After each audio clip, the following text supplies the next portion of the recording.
বর্ষার দিন আগত প্রায়। একটি পাখি তার বাচ্চাগুলির সাথে একটি নিরাপদ আশ্রয়ের খোঁজ চালাচ্ছে।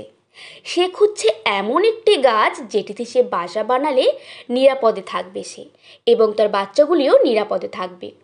খুঁজতে খুঁজতে সে নদীর ধারে দুটি বড় গাছ দেখতে পেল।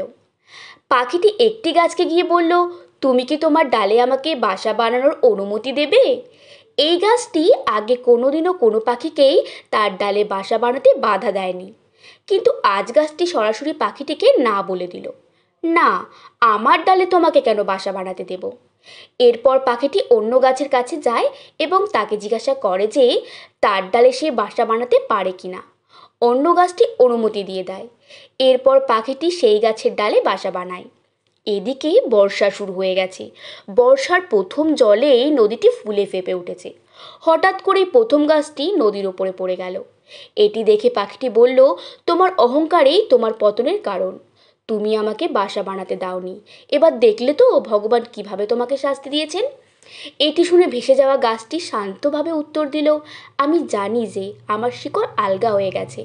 বর্ষা এলেই আমি উপড়ে পড়ে যাব। তাই আমার ডালে তোমাকে বাসা বানাতে দিয়ে তোমার এবং তোমার বাচ্চাগুলির ক্ষতি আমি চাইনি, যে কারণেই আমি তোমাকে মানা করেছিলাম। আমার ওরকম ব্যবহারে তুমি কষ্ট পেয়ে থাকলে আমি ক্ষমা চেয়ে নিচ্ছি, কিন্তু তোমাদের বাঁচাতেই আমি ওরকম ব্যবহার করেছিলাম। এটি শুনে পাখিটির মুখ চুপসে গেল, আর লজ্জা পেয়ে সে নিজের বাসার ভেতরে ঢুকে গেল। বন্ধুরা, গল্পটি একটি সুন্দর শিক্ষণীয় বার্তা বহন করে। এখানে অহংকার ও আত্মত্যাগের বিষয়টি তুলে ধরা হয়েছে।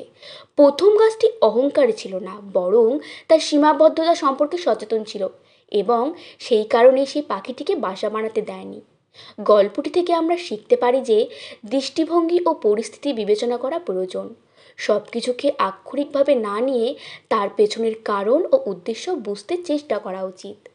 পাখিটি প্রথমে গাছের সিদ্ধান্তকে অহংকার হিসেবে নিয়েছিল, কিন্তু পরে বুঝতে পারল যে তা পাখিটির ভালোর জন্যই ছিল।